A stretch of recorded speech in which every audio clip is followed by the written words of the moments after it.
Comment se passe, vous, de votre côté, le confinement? De toute façon, si vous avez besoin de quoi que ce soit, sachez que vous pouvez appeler la mairie, il y a toujours quelqu'un au standard. Créer un lien et savoir si tout se passe bien. Depuis quelques jours maintenant, les élus de la municipalité sont mobilisés pour contacter leurs concitoyens les plus fragiles.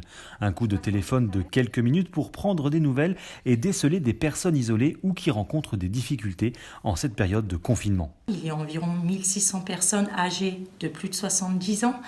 Depuis ce week-end, nous appelons toutes les personnes qui ont 70 ans et plus afin de savoir s'ils seraient intéressés par un appel téléphonique à raison d'1 à 2 fois par semaine. Une opération qui se déroule méthodiquement, un moyen de rompre la solitude et d'apaiser les angoisses. Les appels peuvent durer parce que ce sont des personnes qui ont besoin de parler, qui sont seules. Ce qui nous est souvent demandé, ce sont des questions par rapport à l'obligation du port du masque, où trouver des masques, quand est-ce que se terminera le confinement, comment va se passer le déconfinement. Sur les 1600 personnes de plus de 70 ans de la commune, près d'un quart ont souhaité être accompagnées par ce service. Si autour de vous, vous connaissez une personne vivant à Digoin en situation d'isolement, contactez le standard de la mairie au 03 85 53 73 00.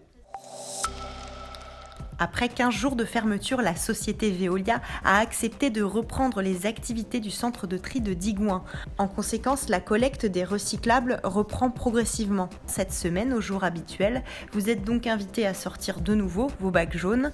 Concernant la collecte des emballages en point d'apport volontaire, la covette procédera du 6 au 10 avril au vidage des 300 colonnes du territoire restées pleines.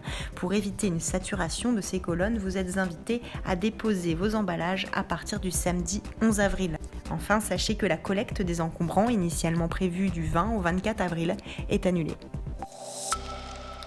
Conserver un lien permanent avec les jeunes. Si la mission locale du Charolais continue à assurer un suivi par mail ou par téléphone, elle a aussi développé bon nombre d'outils pour que ces jeunes ne se sentent pas isolés durant ce confinement. Pour stimuler les échanges, un blog a été mis en place et un groupe Facebook propose régulièrement des défis ou des concours.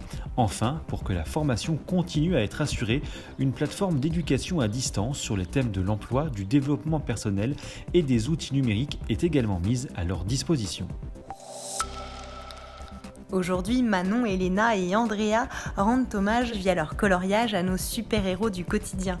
Qu'ils soient boulangers, agriculteurs, soignants, policiers ou même pompiers, on ne les oublie pas et on leur dit à tous un grand merci pour leur mobilisation sans faille. Continuez à nous envoyer vos croquis à l'adresse suivante, un dessin pour un soignant, @ville-digoin.fr.